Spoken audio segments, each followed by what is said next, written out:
우리 할렐루야 샬롬하고 우리 함께 인사하는 시간 왔습니다. 할렐루야 샬롬 샬롬 샬롬 샬롬 샬롬 샬롬. 하나님 사랑합니다. 여러분 주 안에서 사랑합니다. 오늘 누가복음 13장 말씀 전체 우리 함께 쭉 한번 살펴보고 나누는 시간 갖도록 합니다.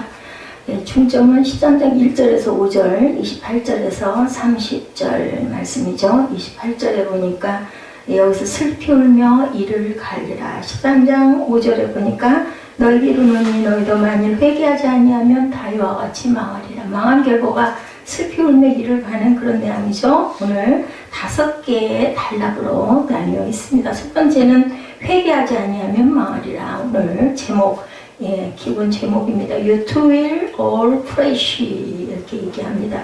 회개하지 않으면 망하죠. 두 번째는 열매 맺지 못하는 무화과 나무에 대한 비유가 나타나 있습니다.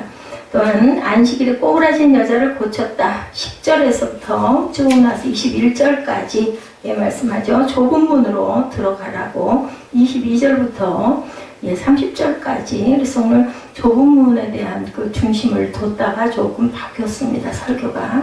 그리고 선지자들을 죽이는 예루살렘아 하고 말씀하시는 내용이 31절에서부터 35절까지 이렇게 해서 5개의 단락으로 나뉘어 있죠. 얼핏 보기에 이들 소달락이 서로 연관이 없는 것처럼 보이지만 제가 아까 말씀드린 대로 1절에서 5절과 28절부터 30절까지의 내용이 같습니다. 이렇게 다 이렇게 연결이 되어 있다는 것을 우리가 깊이 들여다보다 보면 보입니다. 나름대로 짜임새가 있는 구조로 연결된 것으로 보이는데 본장의 전개는 동일하게 예수 그리스도에 대하여 반감을 가진 사람들의 질문에 대한 예수님의 답변 형식으로 내용이 나타나 있습니다. 예수님은 그들에게 회개를 촉구하시죠. 회개하라, 천국이 가까웠다. 1절에서 5절이 죄를 회개하라, 회개하지 아니하면 너희들은 망한다 라고 말씀합니다. 예수님 당시에 로마 총독인 빌라도가 성전에서 제물을 들고 있는 몇몇 갈릴리 사람을 죽인 사건이 있었습니다. 이때 많은 사람들은 죽은 갈릴리 사람들이 그들의 죄악 때문에 당연히 죽인 것으로 생각을 했는데 사무엘아 그 교회 대문이나 좀 만들어. 그때 마침 두어 사람이 예수께 나와서 이 사건을 고합니다. 예수님은 그 갈릴리인이 다른 갈릴리인보다 더 악한 죄인이기 때문에 이런 일이 일어난 것이 아니고 회개하지 않는 자마다 결국 멸망할 것이다. 그러니까 회개는 누가 해요? 예수님, 하나님을 믿는 사람들이 회개를 하겠죠. 믿는 자들이 멸망할 거다 회개를 안 하면 이 얘기를 하고 계세요. 그러니까 안 믿는 자들 중심이 아니라 믿는 사람들에게 하시는 말씀입니다. 각양 더러운 악에 대해서 고린도후서 12장 21절에 또 내가 다시 갈 때 내 하나님이 나를 너희 앞에서 낮추실까 두려워하고 또 내가 전에 죄를 지은 여러 사람이 그 행한 바 더러움과 음란과 호색함을 회개하지 아니함 때문에 슬퍼할까 두려워하노라 이렇게 말하죠. 고린도후서 12장 21절 말씀입니다. 화를 당한다고 마태복음 11장 21절에도 예수께서 권능을 가장 많이 행하신 고울들이 회개하지 아니하므로 그때 책망하셨다라고 얘기합니다. 그러니까 권능을 행한 고울들이 회개하지 않을 때 이것도 또한 믿는 자들에게 하시는 말씀입니다. 두 번째로는 6절에서 9절에 열매가 없는 무화과 나무에 대해서 말씀을 합니다. 9절에 보니까 이후에 만일 열매가 열면 좋거니와 그렇지 아니하면 어떻게 해요? 찍어버리게 하소서. 결국 이것도 죽음을 얘기합니다. 나무를 찍어버리면 나무가 죽죠. 죽음에 대한 이야기, 망함에 대한 이야기. 극렬히 타는 풀무불 속에서 이를 가는 역사가 이 나무에도 분명하게 있을 것이다. 회개하지 아니하면 열매가 안 열리면. 예수님은 빌라도가 제물에 피를 섞은 사건 및 신뢰함의 망대 파원 사건 등 2가지 실화를 들어서 회개를 촉구합니다. 이어서 열매가 없는 무화과 나무에 대한 비유로 또한 회개, 전부 다 회개하지 않으면 다 죽는다, 다 망한다, 다 불살라버린다라는 내용 같이 연결되어 있죠. 열매 없는 무화과 나무의 비유는 본장의 독특한 자료에 의한 것이고 마태복음 21장 18절에서 22절, 마가복음 11장 12절에서 14절에서 무화과 나무를 저주하신 사건과 같은 맥락으로 병행이 되고 있는 걸 우리가 알 수가 있습니다. 그 내용은 전혀 다르나 내용의 그 뜻은 같다. 주인이 관심을 갖고 사랑했던 무화과 나무는 3년 동안이나 열매를 맺지 못합니다. 주인은 과원주의에게 열매를 맺지 못하고 땅만 버리는 무화과 나무를 찍어버리라고 할 때 그 과손지기가 뭐라고 그래요? 1년만 더 시간을 달라고 이렇게 얘기하는 내용이 나오죠. 1년 더 기회를 주십시오. 가원지기의 간청을 들은 주인은 1년만 더 보겠다. 만약에 그때도 열매를 맺지 않으면 그때는 찍어버리라고 말씀을 하죠. 과실을 잊게 하려고 성도를 택하신 주님의 교훈에 대해서 요한복음 15장 16절에 나타나죠. 심판을 유보시키는 내용이 출애굽기 34장 9절에 인자를 천대까지 벌며 악과 과실과 죄를 용서하리라. 그러나 벌을 면제하지는 아니하고 아버지의 악행을 자손 3, 4대까지 보응하리라고 말씀을 합니다. 그리고는 안식일의 치유에 대해서 예수께서 안식일에 회당에서 말씀을 가르치셨죠. 그때 그곳에는 18년 동안을 귀신 들려 아름에 꼬부라져 조금도 펴지 못하는 여자가 나옵니다. 예수님은 그 여인을 치료해 주시죠. 율법주의적 선입관에 얽매여 있는 회당장은 안식일에 치유하신 예수님의 사역에 대해서 분을 냅니다. 예수님은 회당장과 그를 동조하는 사람들에게 안식일에 대한 설명을 구체적으로 말씀을 하시죠. 그 내용이 마가복음 2장 27, 8절에도 나타납니다. 예수님은 안식일의 주인이시죠. 또 이르시되 안식일에 사람을 위하여 있는 것이요 사람이 안식일을 위하여 있는 것이 아니니 이러므로 인자는 안식일의 주인이다 라고 말씀을 합니다. 예, 그래서 선행으로 무식한 말을 막습니다. 베드로전서 2장 15절에도 곧 선행으로 어리석은 사람들이 무식한 말을 막으시는 것이다 라고 말씀을 하시죠. 그래서 같은 맥락의 말씀이 마가복음에도 나와 있는 것을 알 수가 있죠. 그리고 이제 예수님의 교훈, 겨자씨 비유에 대해서 31절에서 33절까지 말씀을 합니다. 예, 곧 그때 어떤 바리새인이 나와 이르되 나가서 여기를 떠나서서 헤롯이 당신을 죽이고자 하나이다 라고 얘기하죠. 이랬더니 32절부터 35절까지 이르시되 너희는 가서 저 여우에게 이르되 오늘과 내일은 너희가 귀신을 쫓아내며 병을 고치다가 제3일에는 완전해지리라 하라. 그러나 오늘과 내일 모레는 내가 갈 길을 가야 하리니 선지자가 예루살렘 밖에서 죽는 법이 없다. 예루살렘이 예루살렘아 선지자들을 죽이고 내게 파송된 자들을 돌로 치는 자여 암탉이 제 새끼를 날개 아래에 모음같이 내가 너희의 자녀를 모으려 한 일이 몇 번이냐. 그러나 너희가 원하지 아니하였도다. 보라 너희 집에 황폐하여 버림바 되리라. 내가 너희를 이루니 너희가 주의 이름으로 오시는 이를 찬송하리라 할 때까지는 나를 보지 못하리라. 이렇게 얘기를 하시는 내용이 쭉 나타나 있습니다. 그래서 예수님께서는 항상 잘못된 교훈에 대해서 말씀을 하시죠. 그리고 좁은 문으로 또한 들어가라고도 계속해서 말씀을 합니다. 좁은 문으로 들어가는 게 굉장히 힘들다는 말씀을 하시죠. 24절부터 집주인이 일어나 문을 한 번 닫으며 너희가 밖에서 문을 두드려 주여 열어주소서 하며 그가 대답하여 이르되 나는 너희가 어디서 온지 알지 못한다. 그때 너희가 말하되 우리는 주 앞에 먹고 마셨으며 주는 또한 우리를 길거리에서 가르치셨나다 하나 나는 너에게 말하였되 나는 너희가 어디서 왔는지 알지 못한다라고 말씀을 합니다. 그리고 항상 너희들은 나중된 자로도 먼저 되고 먼저 된 자로도 나중될 수도 있다라고 말씀을 하시죠. 그래서 우리는 항상 좁은 문을 가기를 기뻐해야 된다. 근데 그 길은 편하게 갈 수 있는 것은 아니죠. 하나님의 나라는 비유로 말씀합니다. 마태복음 13장 33절에도 천국은 마치 여자가 가루 소면 속에 갖다 넣어 전부 부풀게 한 누룩과 같다라고 말씀을 하시고 좁은 문이 협착하다고 마태복음 7장 14절에도 생명으로 인도하는 문은 좁고 길이 협착하여서 찾는 자가 적다. 그리고 문이 닫히기 전에 우리가 들어가야 된다고 노아의 방주 사건을 통해서도 말씀을 합니다. 예수께서는 슬피 울며 이르러 갈 자들을 행악하는 자라고 말씀을 하시죠. 물론 여기서의 행악은 단순한 윤리적 차원이 아닙니다. 바로 예수 그리스도를 믿지 않는 것이 행악인 거죠.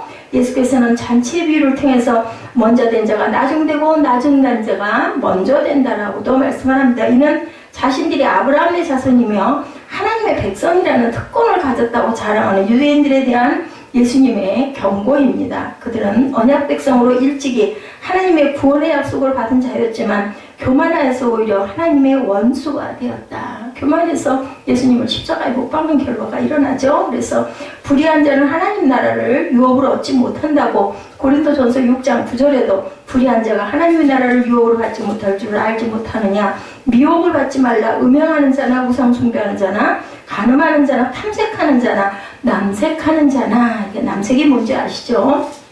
그러니까 구원 축복을 이방인에게 넘겨주었다고 로마서 11장 11절에도 그러므로 내가 말하노니 그들이 넘어지기까지 실족하였느냐? 그럴 수 없느니라. 그들이 넘어짐으로 구원이 이방인에게 이르러 이스라엘로 시기나게 한다. 예, 유대인이 넘어짐으로 인해서 복음을 받아들이지 않으니까 어디로 갔어요? 이방 나라로 가서 예, 그들이 구원을 받죠. 그래서 나중된 자가 먼저 되는 역사도 여기에도 나타난다. 그래서 고난을 각오하시는 부분이 31절에서 35절까지 쭉 말씀을 하고 계십니다. 예, 곧 그때 그죠? 저 여기 이르되 하고 말씀을 합니다. 오늘과 내일과 모레는 내가 갈 길을 가야 하느니라. 선지자가 예루살렘 밖에서는 죽는 법이 없느니라고 나는 고난을 각오했다라고 말씀을 하죠. 예루살렘 밖에서 죽는 법이 없다고 말씀하시므로 당신께서 헤롯의 손에 의해서가 아니라 유대 종교 지도자들에 의해서 죽일 것임을 암시합니다. 그리고 당신의 사역을 나는 그래도 멈추지 않겠다. 죄인의 손에 죽음을 당한다라는 것은 마태복음 17장 22, 3절에도 갈릴리에 모일 때 예수께서 제자들에게 이르시되 인자가 장차 사람들의 손에 넘겨져서 죽임을 당한다. 23절에 죽임을 당하고 제3일에 살아나리라 하시니 제자들이 매우 근심하시라 여러 번 말씀을 합니다. 미리 예언된 사실이죠. 사도행전 3장 18절에도 그러나 하나님의 모든 선지자 입을 통하여 자기의 그리스도께서 고난받으실 일을 미리 알게 하신 것을 이와 같이 이루셨느니라고 말씀을 합니다. 탄식하시죠. 예수께서는 예루살렘을 반복하여 부르신 것은 예수님의 지극한 사랑의 표현입니다. 예루살렘아 예루살렘아 이렇게 부르는 것은 정말 안타까워서 호소하고 탄식하는 거죠. 그의 사랑을 받아들이지 않은 비극의 성읍인 예루살렘에 대한 탄식, 그 아름다운 예루살렘 성읍이 사흘 만에 돌 위에 돌도 남지 않게 무너지리라고 말씀을 하시죠. 예, 더 나아가서 전 이스라엘 민족에 대한 안타까움의 탄식, 무너질 것이다. 너희들은 예루살렘 거민들은 선지자들을 죽이고 파송된 자들을 돌로 칩니다. 예루살렘은 주님의 간절한 초청과 호소를 거절한 제 의로운 피를 흘린 죄의 대가로 멸망당할 운명에 처했다. 선지자를 죽인 성이라고 마태복음 23장 37절에도 같은 말씀을 합니다. 예루살렘아 예루살렘아 선지자들을 죽이고 내게 파송된 자들을 돌로 치는 자여 암탉이 그 새끼를 날개에 모음같이 내가 내 자녀를 모으려 한 일이 몇 번이더냐. 그러나 너희가 원치 아니하였도다. 그래서 마태복음과 오늘 누가복음의 같은 내용들의 명락이 섞여 있습니다. 결론은 우리는 이 13장을 통해서 회개를 촉구하신 예수 그리스도의 모습을 우리가 바라볼 줄 알아야 되겠는데, 주님께서는 악한 자들이라도 회개하여 구원받는 것을 기뻐한다. 그러니까 믿는 자들이 회개, 잘못은 언제든지 누구나 합니다. 회개만 하면 된다는 거. 그러니까 우리가 세상에서도 잘못했을 때는 잘못했다라고 사과하고 용서를 빌어야 되는 거죠. 그러므로 우리는 불신자들에게 복음을 전해서 그들이 자신의 죄를 회개하고 구원받는 일을 하는데 힘써야 되겠다. 근데 불신자뿐만이 아니에요. 믿는 자들도 잘못할 때는 회개해야 되고 그것을 지적해 줬을 때 돌이켜볼 줄 알아야 된다. 사람은 누구나 시한부 인생을 살고 있죠. 오늘 제목을 시한부 인생이라고 제가 잡았습니다. 저도 시한부 인생을 살고 있고 누구나 모두가 다 언제일지 모를 그 미지의 시간부를 향해서 달려가고 있습니다. 내가 마침내 죽으리라는 사실을 다들 알아요. 언제일지는 모르지만 정확한 것은 죽으리라. 왜 사람은 죽어야 할까? 시편 51편 5절에 말씀이 밝히고 있는 바와 같이 사람은 죄 중에 잉태되어 죄악 중에서 출생했기 때문이다. 모든 사람은 잉태될 때부터 죄인이기 때문에 죽는다. 다시 말해서 모든 사람은 처음부터 죄인의 신분으로 원죄로 인해서 그죠? 로마서 6장 23절에 말씀과 같이 죄의 삭은 뭐예요? 사망이죠. 죄를 졌기 때문에 그 삭으로 우리는 한 번은 누구나 죽어야 된다. 모든 사람은 죄인이기에 누구도 예외 없이 죄의 삭신 사망을 당해야 한다. 단지 언제 죽느냐가 다르죠. 어머니 뱃속에서 죽을 수도 있습니다. 어린 시절에 죽을 수도 있고 나이가 많이 들어서 80, 90까지 요즘에는 사시는 분들이 많죠. 약이 좋고 수술이 좋아서 잘 그렇게 지탱을 하고 살고 가기도 합니다. 우리가 살고 있는 지구는 정말 위험한 곳입니다. 우리가 모르기 때문에 매일매일 살지. 시시각각으로 수많은 사람들이 병에 걸려 죽고 또한 각종 사고로 목숨을 잃습니다. 정말 생각지도 않은 사고들을 당하기도 하죠. 또한 이 지구상에서 전쟁이 끊이질 않고 지진이나 화산 폭발이나 태풍 등 그죠? 재난 이런 재난으로 목숨을 잃기도 합니다. 우리도 얼마든지 병에 걸릴 수도 있고 사고를 당할 수도 있다. 아무리 건강한 것 같지만 실제는 내 내면에 어떤 질병이 자라가고 있을 수도 있습니다. 그걸 모르고 그냥 살고 있기도 하죠. 또는 예기치 않은 재난을 겪기도 한다. 하나님 앞에서 우리 모두는 죄인이기 때문에 뭐 천재 집안에는 누구도 막을 수가 없습니다. 죄의 삭은 사망이기 때문이다. 이렇듯 우리 모두는 언젠가는 죽어야 하는 어떻게 보면 시한부 인생, 알기도 하고 모르기도 하고 그런 얘기도 있습니다. 알고 준비하는 사람은 그나마 남은 시간을 더욱더 값지게 쓰기도 한데 참 공포스럽고 무서울 것 같지만 나 언제 돌아올지 모르는 그러한 당신 6개월 남았어. 근데 또 그때도 더 열심히 그죠? 노력하고 해가지고 또 더 오랜 시간을 사는 분도 있고 6개월 남았다고 했는데 단 한 달도 못해서 돌아가는 분도 있습니다.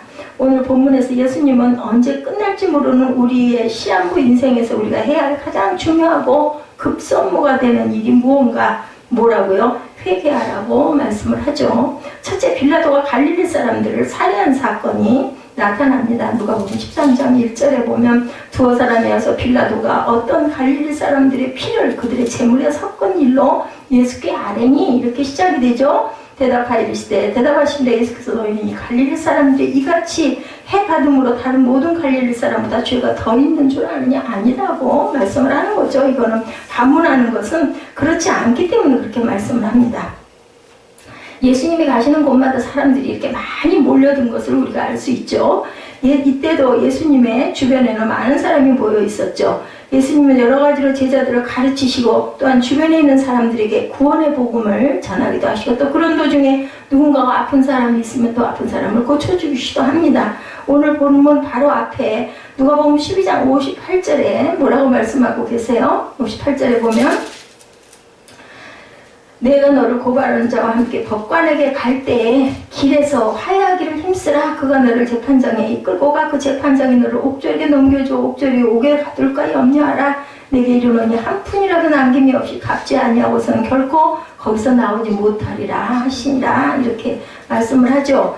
갚아야 네가 거기서 나온다라는 거예요. 예수님이 하나님의 심판을 가르치고 계셨습니다. 하나님의 심판과 영원한 영벌에 대해서 말씀하죠. 오늘 본문이 그때 마침 두어 사람이 와서 이렇게 이어지고 있습니다. 우리 가운데 두어 사람이 예수 가까이 나와서 최근 예루살렘 성전에서 일어난 사건에 대해서 알려줘. 그 내용은 빌라도가 어떤 갈릴리 사람 피를 그들의 제물에 섞었다. 이렇게 말합니다. 그때 예수님은 사람들에게 심판을 주제로 말씀합니다. 따라서 예수님께 아뢰인 사람들의 의도는 갈릴리 사람들이 살아내는 것도 하나님의 심판인지를 묻는 거죠.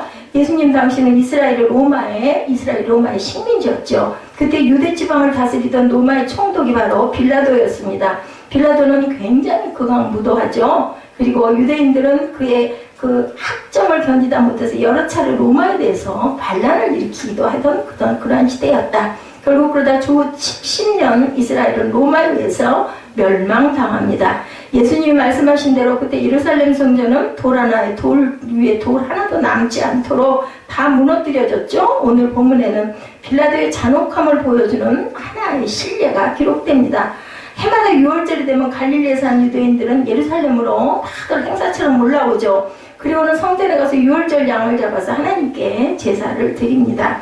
빌라도는 갈릴리 사람들 가운데 일부가 로마의 반란을 꾀한다는 정보를 입수하고 빌라도는 그의 군병을 보냅니다. 반란을 꾀하던 갈릴리 사람들은 성전에서 제사를 드리고 있었겠죠? 빌라도의 군병들은 그들을 급습해서 그들을 모두 다 살육해버립니다. 죽여버렸어요. 그때 살육당한 자들의 피는 그들의 재물에 뒤섞여서 피비린내를 풍기는 그런 내용입니다.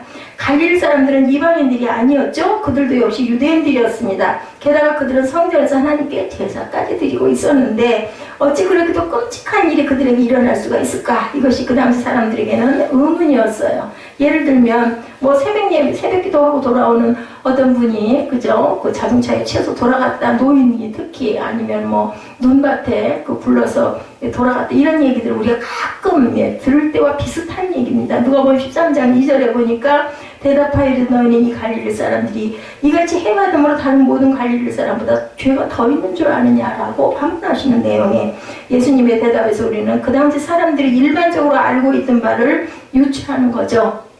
사람이 해를 받는 것이 그 사람의 죄 때문이다. 이것은 유대인들이 전통적으로 지니고 있던 생각이었는데 예수께서는 이 말씀을 뒤엎는 말씀을 하는 거예요. 그들이 죄가 더 있다고 생각하느냐. 욥이 공경에 처해 있을 때 욥기 22장 4절이죠. 하나님이 너를 책망하심 너를 신문하심이 너의 경건함 때문이냐라고 반문하십니다. 이는 욥의 친구 엘리바스가 자신의 의로움을 계속해서 주장하는 욥을 향해서 조롱적으로 한 말과 비슷합니다. 그 다음 절인 욥기 22장 5절에도 내 악이 크지 아니하냐 내 죄악이 끝이 없느니라. 욥이 해를 받는 것은 그의 악이 크고 그의 죄악이 끝이 없기 때문이다. 사실은 그렇지 않잖아요. 하나님이 사단에게 넘겨줬죠. 그가 절대로 나를 배신하지 않을 거다. 그의 목숨은 하지 말고 그럼 네가 한번 해봐라. 시험을 하도록 내주신 거예요. 그때 엘리베스가 했던 말이 바로 유대인의 전통적인 생각이었다. 이와 같은 생각은 예수님 당시까지도 그 구약에서부터 이어져 옵니다. 요한복음 9장에 보면 날 때부터 맹인된 사람이 등장을 하죠. 제자들은 그 사람을 보면서 그가 맹인으로 난 것이 자기의 죄 때문이오니까 아니면 조상의 죄 때문이오니까 묻는 부분이 있죠. 이렇듯 일반적으로 유대인들은 사람이 해를 받는 것은 죄 때문이라고 여깁니다. 이에 따라서 예수님 당시의 사람들은 최근 예루살렘 성전에서 빌라도에 의해 학살당한 갈릴리 사람들이 다른 모든 갈릴리 사람보다 죄가 더 많다 이렇게 생각을 했다는 거죠. 누가복음 13장 3절에 너에게 이르노니 아니라 너희도 만일 회개하지 아니하면 다 이와 같이 어떻게 된다고요? 망하리라 하고 말씀을 합니다. 유대인들은 사람이 죄값을 해를 받는 것이라고 여겼고 예수님은 아니라고 하시면서 그들의 전통적인 생각을 깨뜨려 주십니다. 그런데 살해당한 어떤 갈릴리 사람들이 다른 모든 갈릴리 사람보다 죄가 더 있다고 여기지 말아라. 그러니까 너도 그럴 수 있다라는 얘기예요. 예를 들면 예수님 우리가 우리 주변에서 해받는 사람들을 볼 때 과연 우리는 어떤 태도를 가져야 하는지에 대해서 말씀을 하는 거예요. 어떨까요? 누군가가 이렇게 망하는 꼴을 볼 때는 나를 얼른 돌아볼 줄 알아야 되고 내게 어떤 잘못이 있는지를 회개할 줄 알아야 되겠다. 너희도 만일 회개하지 않으면 다 이와 같이 망한다. 우리도 이와 같이 망하기 전에 반드시 회개해야 한다는 말씀을 하고 있습니다. 지금도 우리 주변에는 해를 받는 사람이 많죠. 원치 않은 병에 걸리거나 뜻밖의 사고를 당해 많은 사람이 목숨을 잃기도 합니다. 해를 받는 사람들은 우리보다 죄가 더 많기 때문이고 해를 받지 않는 사람들은 그들은 우리보다 죄가 없기 때문이냐 아니라는 겁니다. 모든 사람은 죄 중에서 잉태되었고 모든 사람은 잉태될 때부터 죄인이고 죄의 삭은 사망이기 때문에 해를 받아서 마땅하다. 따라서 왜 어떤 사람이 해를 받는가 하는 것이 아무런 문제가 못 된다. 모든 사람이 해를 받아 마땅하기 때문이다. 우리가 물어야 할 올바른 질문은 어찌 나 같은 죄인이 해를 받지 않는가? 이것이 바로 우리가 물어야 할 합당한 질문이다. 하나님의 은혜죠. 내가 오늘 사는 것이 하나님의 은혜입니다.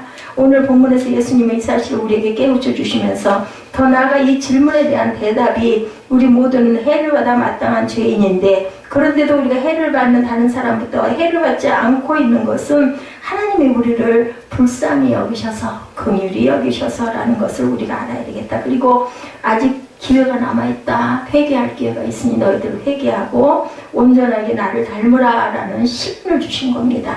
하나님이 이렇게 긍휼이 풍성하시죠? 베드로서 3장 9절에 오직 하나님은 우리를 대하여 오래 참으사 아무도 멸망하지 아니하고 다 회개에 이르기를 원한다. 그래서 악한 죄인이라도 돌이켜 돌아오기를 기다리신다는 겁니다. 또 우리가 해를 받지 아니한 것은 하나님이 우리에게 회개할 기회를 주셨다. 이 시간 우리가 살아 숨쉬는 것, 우리가 건강한 몸으로 하나님을 하루하루를 살아갈 수 있는 것, 하나님의 그 전에서 우리가 예배드리는 이 모든 것들이 하나님의 긍휼이고 하나님의 사랑이다. 하나님의 뜻을 따라 우리 가운데 단 한 사람도 멸망하지 않고 모두 회개하여 구원받기를 간절히 소망하고 계시는 주님의 마음을 우리가 깨달을 줄 알아야 되겠다. 두 번째로 실로암에서 망대가 무너진 사고가 4절에 또 신랑문에서 망대가 무너져 치여 죽은 18사람이 예루살렘에 대한 다른 모든 사람보다 죄가 더 있는 줄 아느냐라고도 여기서 거꾸로 질문합니다.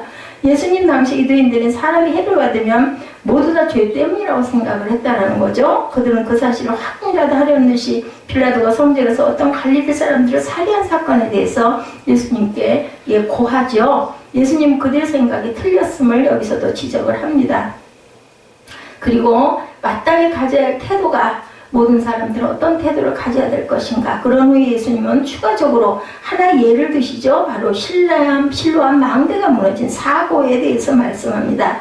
앞서 빌라도가 어떤 갈릴리 사람들을 살해한 것은 인위적인 사건이었는데 실로암에서 망대가 무너진 것은 뭐예요? 자연적인 사고예요. 그죠? 자연재해입니다. 그러나 사람이 해를 받는다는 것은 결과적인 면에서 인위적인 사건이나 자연적인 사고나 둘 다 동일하다. 앞서 말씀드린 대로 요한복음 9장에서 날 때부터 맹인된 사람이 예수님이 진에 걸리게해서 그의 눈에 바르시고 그에게 실로암 못에 가서 씻으라고 말씀하죠. 이렇듯 실로암은 예루살렘 남쪽 벽과 동쪽 벽이 만나는 곳에 위치한 못의 이름이었는데 예루살렘 가까운 곳에 기온이라는 강이 있습니다. 그곳은 물이 풍부한 곳이었어요. 그 샘에서 나는 물을 히스기야가 터널을 통해서 예루살렘 성 안으로 끌어들이는 공사를 했죠. 그렇게 해서 예루살렘 성내에 물을 모아놓고 저수지가 바로 그 쓰는 저수지가 바로 실로암 못이었다고 그래요.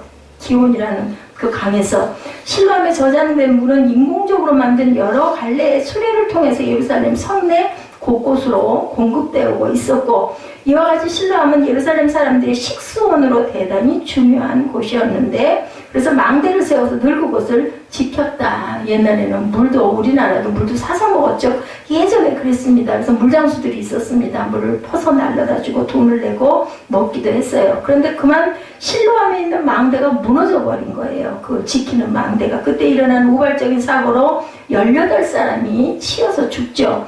물론 그 사람들이 나쁜 일을 하다가 해를 받은 것이 아니었어요. 그들이 그때 그 자리에 있었기 때문에 죽기도 하죠. 예수님은 그때의 사고를 언급하시면서 사람들에게 묻습니다. 4절이죠. 실로암에서 망대가 무너져 치여 죽은 18사람이 예루살렘에 거한 다른 사람보다 죄가 더 있는 줄 아느냐. 거꾸로 물어보십니다. 같은 유대인들이지만 예루살렘에 사는 사람들은 갈릴리 사람들을 굉장히 무시했다고 그래요. 전 사람이고 가난하고 못 배웠고 이게 우리나라도 그런 게 있죠. 갈릴리는 시골이었기 때문에 따라서 예루살렘 사람들은 갈릴리 사람들이 해를 받는 것이 있을 수 있다. 당연히 너희들이 해를 받는 게 맞다라고 여겼다는 거죠. 예수님은 그들의 잘못된 생각을 깨우치기 위해서 이번에는 아예 예루살렘 사람들이 해를 받는 경우를 또한 예로 드십니다. 그들도 역시 해를 받을 때가 있었죠. 그래서 5절에 보면 너에게 이르느냐 아니라 너희도 만일 회개하지 아니하면 다 이와 같이 망하리라.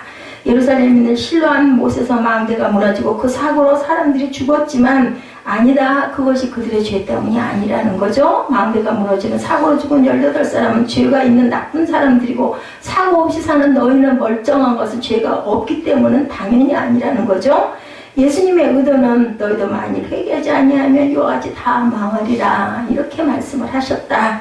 그 사고를 거울 삼아서 각자가 돌이켜보고 회개할 줄 알아야 되겠다는 겁니다. 그러면 그 사고로 인해서 해를 받는 사람의 죄인으로 우리는 간주해서는 안 되고 그 사고를 거울 삼아서 각자 더 전심으로 회개할 줄 알아야 되겠다. 지금도 우리는 각종 사건과 사고 소식을 쉴 새 없이 접합니다.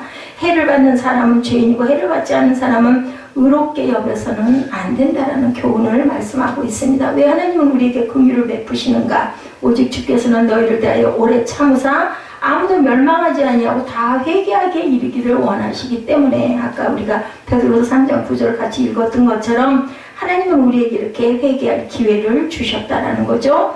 너희도 만일 회개하지 아니하면 이렇게 될 수밖에 없다. 디모데전서 2장 4절에도 하나님은 모든 사람이 구원받기를 바라신다라고 말씀합니다. 따라서 우리 모두가 회개해서 구원받기를 간절히 하나님께서 오늘도 소망하신다. 셋째로 시한부 인생의 진정한 참사에 대해서 3절에 너희에게 이르느니 아니라 너희도 만일 회개하지 아니하면 이와 같이 망한다.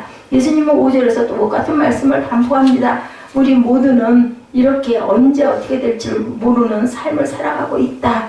우리가 죽을 날짜와 방법이 서로 다를 뿐 모두 다 똑같이 한 번은 돌아간다라는 거죠. 그렇다면 시한부 인생을 살아가는 우리에게 있어서 진정한 참사는 무엇일까? 진정한 참사는 빌라도에 의해 살아당하는 것이 아니고 실로암에서 망대가 무너져 치여 죽는 것도 아니고 회개하지 않아서 망하는 것이 진정한 참사다. 5절 말씀의 결론입니다. 어떤 사건이나 사고를 겪지 않았다고 해서 하나님의 심판을 피한 것이 아니라는 걸 우리가 알아야 된다. 히브리서 9장 27절이죠. 한 번 죽는 것은 사람에게 정해진 것이요 그 후에는 심판이 있으리니 죽고 난 후에는 하나님의 심판이 기다리고 있다라는 거죠. 그래서 우리는 살아있을 때 회개해야 된다. 돌아가고 나서는 기회가 없습니다. 그래서 항상 이와 같이라는 말은 같은 사건이나 같은 사고로 망한다는 것이 아니라 그만큼 확실하게 망한다는 것을 우리가 알아야 되겠다. 여기서 회개한다는 말씀은 우리가 어떻게 해야 회개하는 것인가? 성경에서 말씀하는 회개는 반드시 두 가지 요소를 포함하고 있는데 우리 자신이 하나님 앞에서 죄인이라는 사실을 인정하는 회개를 할 줄 알아야 되겠다.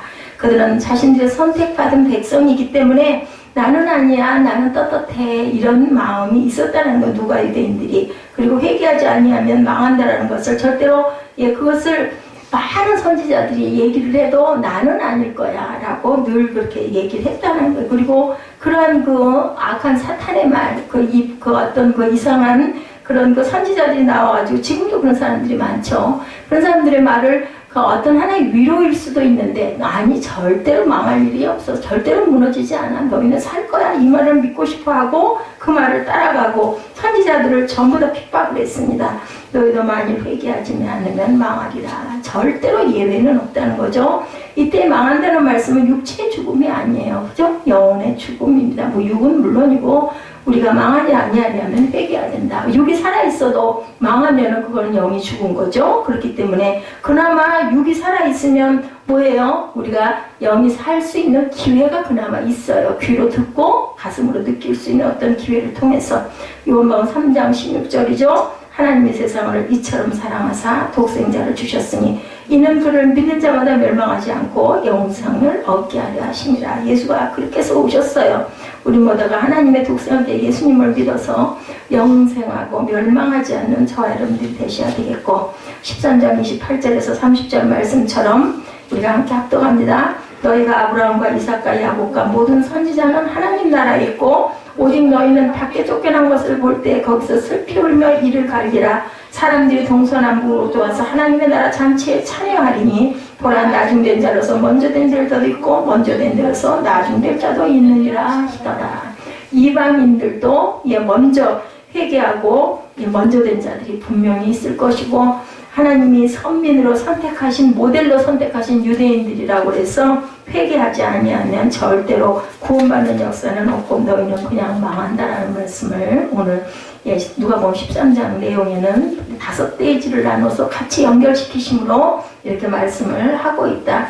절대로 회개하지 않은 인생은 살아갈 수가 없고 그래서 예루살렘을 두고 탄식을 하시죠. 예루살렘아 예루살렘아. 그 예루살렘에 어디가 해서 예루살렘 성전이 있어요. 그렇기 때문에 예수님은 탄식을 하십니다. 그래서 성전이 아무리 아름답고 아무리 화려해도 헤롯궁도 마찬가지고 화려하다 할지라도 돌 위에 돌 하나도 남지 않도록 전부 다 그것이 부서져서 없어져 버릴 수도 있다는 것을 우리가 절대로 잊어버리지 말아야 되겠다. 기회 있을 때 우리가 항상 회개할 줄 알아야 되겠죠. 이렇게 결단하시고 축도로 예배를 마치도록 합니다.